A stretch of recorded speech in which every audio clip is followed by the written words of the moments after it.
At nangyari sa Ikonyo na sila'y magkasamang nagsipasok sa sinagoga ng mga Hudyo at nangagsalita ng gayon na lamang na anupat nagsisampalataya ang lubhang marami sa mga Hudyo at sa mga Griego.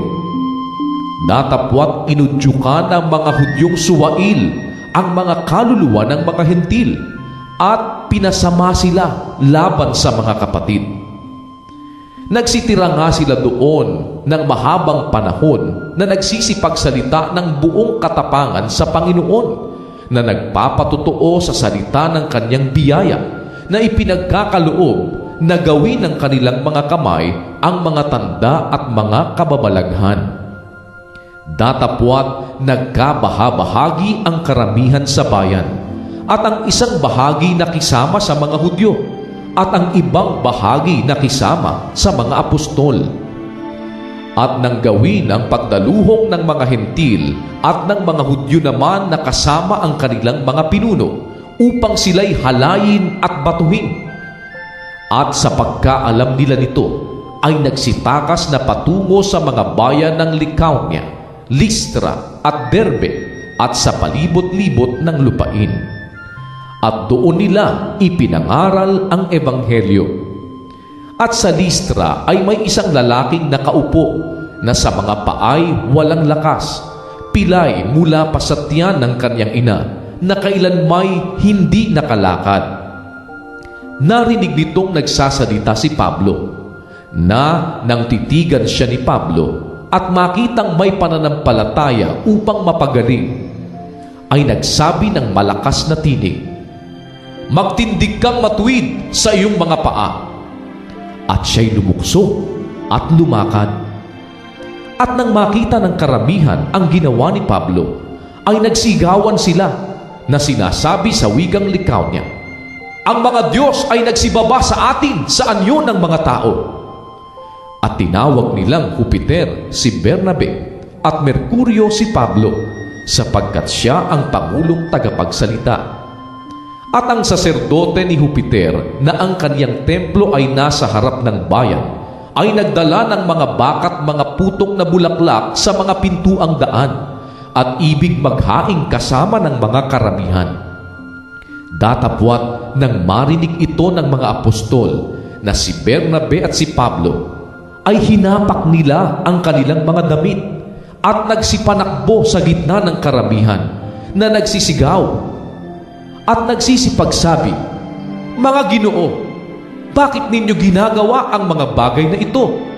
Kami mga tao ring may mga karamdamang gaya ninyo at nangagdadala ng mabubuting balita sa inyo upang mula sa mga bagay na itong walang kabuluhan ay magsibalik kayo sa Diyos na buhay na gumawa ng langit at ng lupa at ng dagat at ng lahat ng nasa mga yaon, na ng mga panahong nakaraan ay pinabayaan niya ang lahat ng mga bansa ay magsilakad sa kanilang mga sariling daan.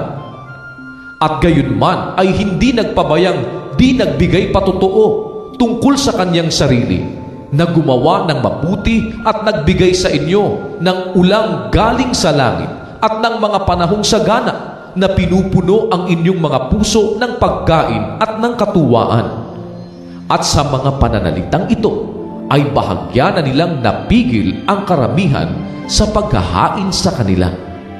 Datapwat nagsirating ang mga Hudyong buhat sa Antioquia at Iconio, at nang mahikayat nila ang mga karamihan, ay kanilang pinagbabato si Pablo at kinaladkad nila siya sa labas ng bayan, na inaakalang siya'y patay na.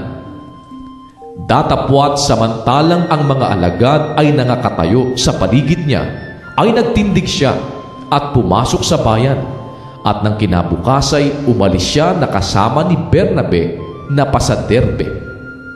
At nang maipangaral na nila ang Ebanghelyo sa bayang yaon at makahikayat ng maraming mga alagad, ay nagsibalik sila sa Listra at sa Iconio at sa Antioquia, na pinatitibay ang mga kaluluwa ng mga alagad at inaaralan sila na magsipanatili sa pananampalataya, at sa pamamagitan ng maraming mga kapighatian ay kinakailangang magsipasok tayo sa kaharian ng Diyos. At nang makapaglagay na sa kanila ng mga matanda sa bawat iglesia, at nang makapanalangin may pag-aayuno, ay ipinagtagubilin sila sa Panginoong kanilang sinampalatayanan. At kanilang tinahak ang Pisidia at nagsiparoon sa Pampilya. At nang masalita na nila ang salita sa Perga, ay nagsilusong sila sa Atalia. At buhat dooy nagsilayag sila sa Antioquia, na dooy ipinagtagubilin sila sa biyaya ng Diyos dahil sa gawang kanilang natapos na.